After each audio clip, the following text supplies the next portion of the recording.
who was the, and I believe it was that Hummer that the gun turret, he was trapped under the vehicle? Right, Lance Corporal Seeley was the gunner who was sitting in the turret.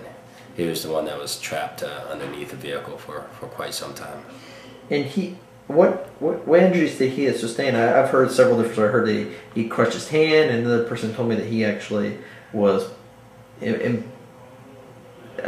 injured pretty badly. Oh yes, Seeley is definitely a survivor. Not only did he had to suck in some diesel fuel and some oil and everything like that while he was trapped upside down, but his legs was completely crushed when we pulled him out.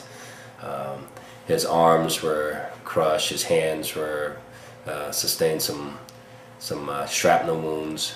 His leg also shrapnel. His face is permanently scarred with he called it his war face, but it's permanently tattooed with the oil that got shot into his face. Oh, okay. And all that. So. And the only thing that saved him was the turret itself. There's actually like a armor surrounding the turret. Yes. And that's pretty much what, I guess he was trapped in, but at the same time that kept the full weight of the Hummer off of him. Yes, that's true. Okay.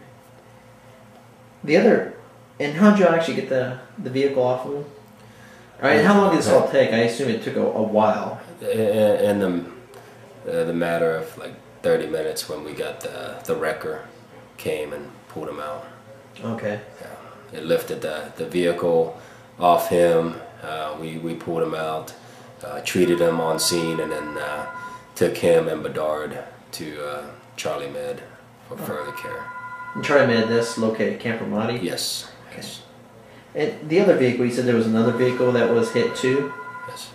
Could you tell me about that? I didn't hear about it, so the only thing I heard was October 4th, just one vehicle from Lima got hit. But yeah, it said that the second vehicle in the convoy got hit. It actually blew the vehicle up several feet, and as it came and landed, it fell into the crater, and the vehicle was stuck. So we were able to, pull it out, and it was operational afterwards. Oh, really? But the Marines that were in that vehicle, Corporal Green and I want to say Corporal Festagio, those guys, that was the first big hit for them as far as IED strike. But later on through the deployment, I think they took like 2 or 3 more hits with IED with the same truck and survived until the December 7th event.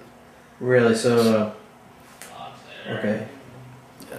So, to me it sounds as if the most dangerous thing to be is in the mobile section. Oh, absolutely, yeah. I think we took most of our I would say 75% of the casualties are mobile. The mobile section. Yes. Okay. And you said that they didn't suffer any injuries. Did they receive like any shrapnel, or did they receive Purple Hearts for that? Green and Festagio, is that how you say it? Festagio? Yes, Corporal Frag. No, I don't think, there was no injuries sustained. I mean, I'm sure they went and got seen for, concussion or whatnot, but I don't believe they received Purple Hearts for that. Okay. For that day. For the remainder of the day, was there any other events that you recall that you'd like to share on tape? Yes. Once we got the casualties back to Charlie Med, the mission was still going on. The Operation Bowie was still kicking. So we went and occupied a house, established a forward CP there as Lima Company, and we operated satellite patrols from there. And throughout the 48 hours, I say that we were out at the forward base, we had 3rd Platoon that took some contact, and the other company also took some contact as well. Okay, what are the companies like? India or Kilo? India, Kilo. Okay, so it was just throughout the day. Throughout the day, we pretty much took some contact, and the reason for the operation was just clearing out the city as much as we could towards the railroad track, kind of getting ready for the referendum that was getting ready to go on the next month. Okay, and the referendum, that was next series of Yes. big attacks. The voting, and yes, next series of the big attack. Okay. Is there anything else you want to add about the October 4th? October 4th, I can tell you this, that the route and the time that it took us, we started out at 05 or so, if not earlier, that morning. And for us to get all the way down south by the railroad tracks, I mean, we must have cleared over 22 IEDs. As a matter of fact, by the power line road, where we had to pause, you know, waiting for the buffaloes to clear some of the IEDs, we marked and identified several IEDs ourselves that were buried in the curve, and you can see like it was exposed. The shell was formed into like a curve, and we had to call EOD and neutralize. EOD stands for Explosive Ordnance Disposal Team. And the buffalo is some kind of Buffalo is the vehicle that the EOD uses, that has the robotic arm that reaches out there, place the explosives to neutralize the IED. Okay. Yes. So through the course of the day, or in that short period of time in the morning, there was dozens of IEDs going off, and there was many times more of that y'all were just finding laying on the side of the road. Yes. Okay.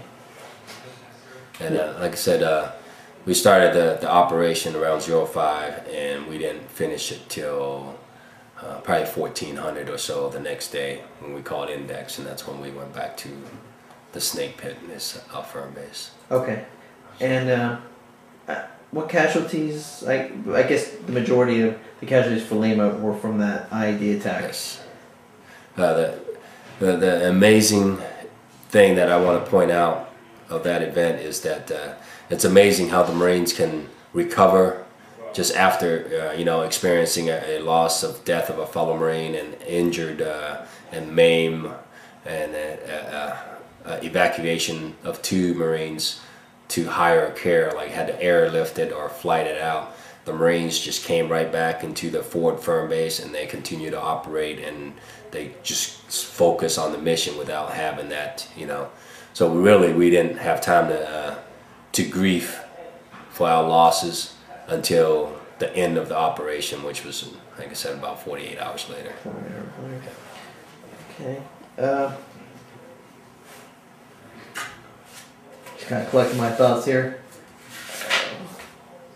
So, Bedard, he was, like you said, 30 feet away from the Hummer, and he was just in some tall grass or something. He was up on the berm. I mean, the color of his uniform and his shade and everything kind of like mix in with the surrounding. That's why when we pulled up, they had already placed security out, and no one had saw him until we came up, and it was like, hey, there's, you know, we got a Marine over here, and we ran up to him. And he was at that time. Was anyone looking for him? They just assumed he was like the blast of the explosion and like vaporized him or something. Was that the thought, or was that that time? I think we were looking for him. You know, with the confusion of the evacuation of our 3 Marines, Lieutenant Hendricks, Lieutenant Watson, and Doc Leo, who lost his leg. He lost one leg or 2 legs? He lost one of his legs. One of his legs. The other one was crushed too. The other one was crushed also. Yes. Okay. And you weren't there when Doc Leo was administering aid? No, I was not. Okay. They were in a separate vehicle. Okay. I appreciate you sharing that with me. I just want to clarify that, because I know later on want to actually identify that in the writings. If you don't mind, could you share with me your experiences during the referendum? I understand that it was a 3-day operation. 2 days were spent just putting it up, bringing it down, and actually the polling station was at a very dangerous place, or the most dangerous place for the vehicles, because I think it was called ID Elbow or something. Right. The polling station that we were in charge was at a school, and you're right. It's the location is known as IED Elbow, and that's where the school is. And was there any grumblings amongst? Because I assume this is just an order that came down that wasn't really very well thought through, to put the polling station at. I was told it was considered Indian country. It was, right.